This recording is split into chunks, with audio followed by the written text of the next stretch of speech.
Bishop Noel Pantoja at Dan Andrew Cura para sa Huling Pitong Wika, Holy Week Specials.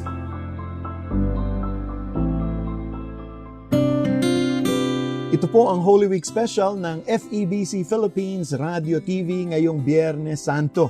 Pag-aaral, pagbubulay at pagsasabuhay po ng 7 huling wika ng ating Panginoong Hesukristo sa krus. Ako po ang inyong kaibigan, si Dan Andrew.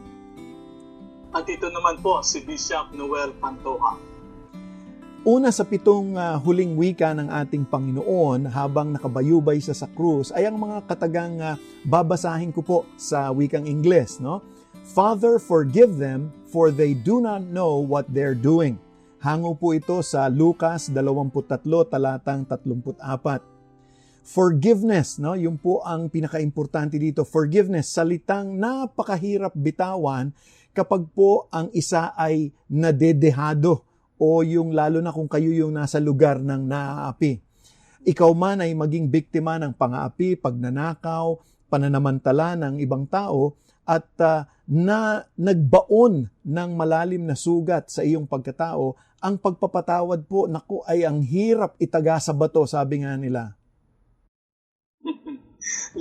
Likas nga po sa ating mga tao ang magtanim ng galit o ang hindi makapagpatawad. By default, normal po sa atin ang magbilang ng mali ng iba. Para bang madali sa ating memory bank na tandaan ang mga taong nagparanas ng pang-api, panlalamang, pangbubuli sa atin o kaya naman panghahamak. Pero sabi nga po sa Romans 3:23, for all have sinned and fall short of the glory of God. O sa Tagalog, sapagkat ang lahat ay nangagkasala nga at walang sino mang nakaabot sa kaluwalhatian ng Diyos. Pero ang Panginoong Hesukristo, abay wala pong listahan ng mga kasalanan. Naku, napakagandang balita po noon. Kung mangyari iyon, naku, abay wala nang sino man po ang makatatayo sa kanyang harapan. Ang napakagandang sinabi nga po sa Kolosas, Kabanatang 2, talatang 14, abay pinawalang bisa ang lahat ng kasulatan laban sa atin, pati ang mga pananagutang kaugnay nito. Pinawi niyang lahat ito ng ipako sa krus. Kaya nga po, naku, talaga namang napaka gandang isipin na yung unang nagpatawad, pinatawad na tayo ng Panginoon. At kaya nga, di ba, Bishop Noel, ang hinihiling din sa atin ay wag na nating antayin na humingi pa ng kapatawaran, ibigay na natin, mauna na tayo. Dahil ganun din po ang pinakita ng ating Panginoon. Hindi na niya inantay na nagsorry tayo. He forgave us already. Kaya magandang tayo rin po ay mauna na sa pagbibigay ng pagpapatawad. Pero alam mo, ang isang normal na tao ay sinasabi ganito, pinatatawad kita pero hindi ko makakalimutan ang ginawa mo sa akin. Totoo po yun. Hanggang sa hukay ay tataglayin ko yan. Nako, matindi yung mga salitang yan. Pero sabi nga po ng talatang binigkas ni Dan, kapag ka ang Diyos ay nagpatawad, pinapawalang bisa ang lahat ng laban sa atin at ang lahat ng pananagutan natin ay pinapatawad ng ating Panginoong Diyos. Hindi po niya pa Bishop Noel, hindi niya ipinamumuka sa atin yung kasalanan, nakalimutan na rin. Oo, I will remember them no more. Iyon. Ating Panginoong Diyos. Nako, ang Panginoong Hesukristo po ay naging biktima rin naman ng maraming injustices. Siya ay hinamak, pinaratangan ng mga salang, ni minsan ay hindi naman niya ginagawa. At hiniya sa harap ng maraming tao, pinarusahan, sinaktan, minaltrato siya, pinagtawanan, minaliit, nilait-lait, at ipinagkanulo ng mahal niya na apostol na si Judas at tinatwa naman ng kanyang mga apostol at kapamilya niya tulad ni Pedro at ng lahat ng sa kanila ay lahat ito ay hinarap ng ating Panginoong Hesus.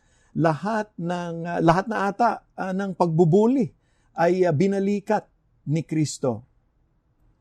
Nako, totoo yan.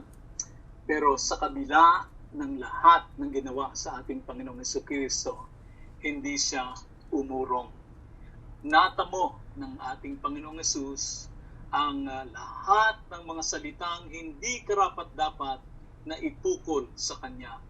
Nandyan ang pangahamak, ang uhaw, mga latay ng hataw sa Kanyang pagod na katawan, mga matang mapang-usig, kapwa isinisigaw ang mga katagang ipako sa krus. Subalit sa kabila ng lahat ng ito, ang laman ng kanyang puso ay ang malawak na pangunawa at kapatawaran. Forgive them. Wikang Namutawi ay ang paghingi ng tawad para po sa mga nagkasala sapagkat hindi nila nalalaman ang kanilang ginagawa, ni hindi nagtanim ng galit laban sa mga nanghamak, bagkus kapatawaran ang kanyang iginawad. Kapatawaran para sa lahat. Kapatawaran.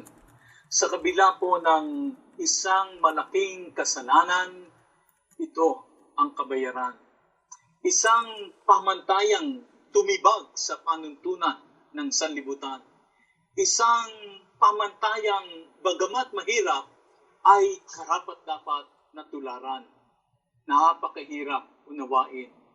Paano mapapatawad ang taong nakagawa ng malalim na kasalanan?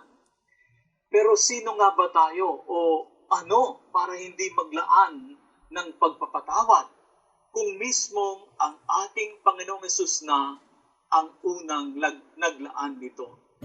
Narito ang pag-aaral at pagbubulay sa unang wikang ito ng Panginoong Hesus na ihahatid sa atin ng ating hardinero sa Hardin ng Panalangin na si Pastor Dave De Guzman.